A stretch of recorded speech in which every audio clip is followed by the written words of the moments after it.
Welcome back to Andersen Acres. We're here with Arwen again because today we're talking about something that's a big part of our farm here, goats. We are not harvesting Arwen for meat. I swear. I always have to preface anytime I'm talking about meat goats that Arwen is not for meat. Yes, she's a meat breed. No, we are not harvesting her. She's our baby girl. But we are going to dive into the costs, potential for expansion, and land required to raise meat goats. Arwen is safe. I promise. Whether you're looking to start your own goat farm or just curious about the process, this could be the right video for you. So let's get started. Now, if you've been thinking about raising meat goats, one of the first things that might come to mind is the cost of starting up. So let's talk about that, because when compared to other livestock ventures, raising goats, while not free, can be pretty affordable. First things first, startup costs. One of the great things about raising goats, especially if you're starting out with commercial meat goats, is the initial investment is usually kind of on the low end.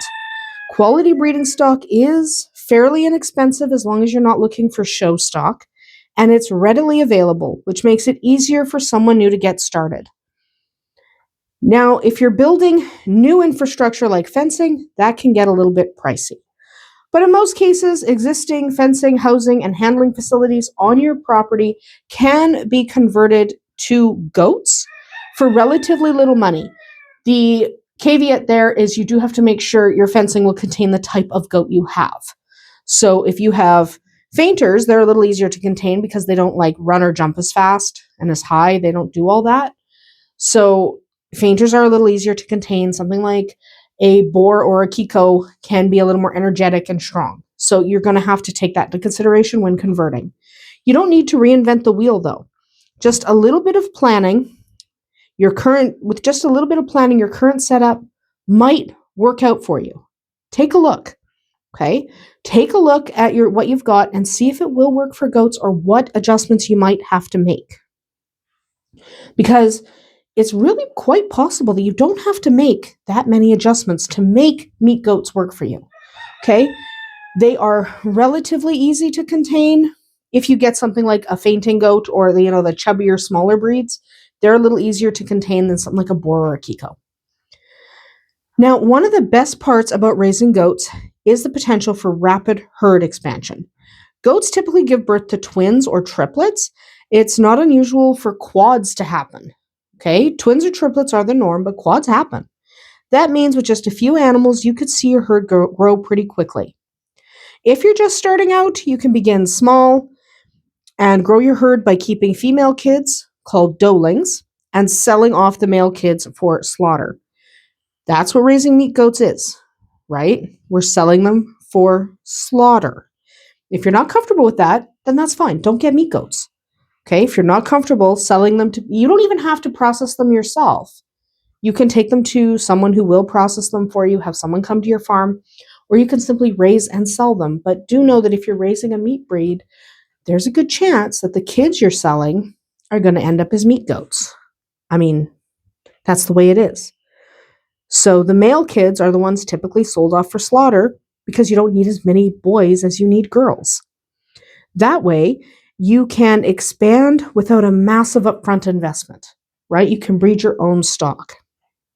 It's a great way to start slow and to build your business at a pace that works for you. Next up, land. So we're going to wander away from Arwen and go take a look at our messy pasture, but also the land.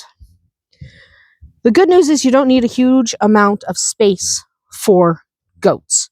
Many small-scale goat producers, even those with only a handful of animals, can show a good profit without requiring vast amounts of land. So they can graze in a lot of different areas. They're fantastic at managing land, and other livestock might struggle where goats could thrive. Okay, so we have actually under our grass fairly rocky soil, and that's not bad for goats.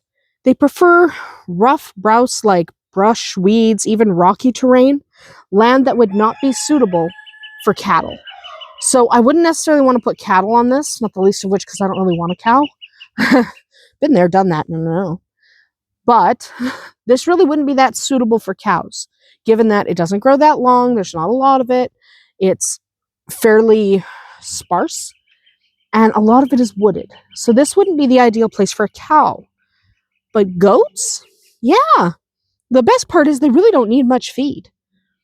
In fact, about 7 or 8 goats can thrive on the same amount of dry feed that a single beef cow would consume. So they're economical, they're easy to look after. Yeah, they're fine most of the time. Let's go back and find Arwen. She hasn't moved, it's raining. Another great benefit of goats is that they can be pastured alongside other animals like your cows or your horses. Goats and these larger animals have different preferences when it comes to plant species, so they can be grazed together without much competition for food. If you're already raising cattle or horses, goats could be a great addition to your farm without drastically changing your land management strategy. You can use rotational grazing, which does help. This will ensure all your animals have access to fresh, healthy pastures. Once your goats are ready for market, there are several ways you can sell them. You can sell them live directly from your farm. You can take them to livestock auctions or even work with brokers who transport large number of goats to slaughtering facilities. That's going to be a choice you have to make if you decide to do meat goats. So it can be tricky, I know, on an emotional level. But if you're interested in doing meat goats, you're going to have to get a grip. And that sounds rude, I know, but if you've decided to do meat goats, you're going to have to be okay with not necessarily processing them yourself. You don't have to do that. But you're going to have to be okay with letting them go to slaughter. Okay? So if you're in the US, there are federal goat slaughtering facilities that are actually concentrated in certain states where they're more popular. Think about like Pennsylvania, Missouri, Texas. But if you're located in an area where there aren't that many facilities, don't worry. Many producers join marketing organizations to collectively ship their goats to slaughter if they have to, eliminating the middleman and helping them earn a little more profit. You can also sell the live kids to people who want to process them themselves. You can do that as well. If you're not comfortable shipping them off to slaughter yourself, that's okay. You don't have to be comfortable with everything. You just have to be comfortable knowing that when you do sell, especially a little boy, there's a good chance he's going for meat. Okay? It's important that you know that. So, raising meat goats can be affordable and rewarding.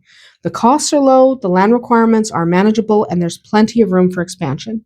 If you're considering adding goats to your hobby farm, there's a lot of potential to turn that into a little bit of a money-making venture, which can help support your hobby farming insanity, like the chicken math and the goat math and the rabbit math that happen on the regular around here.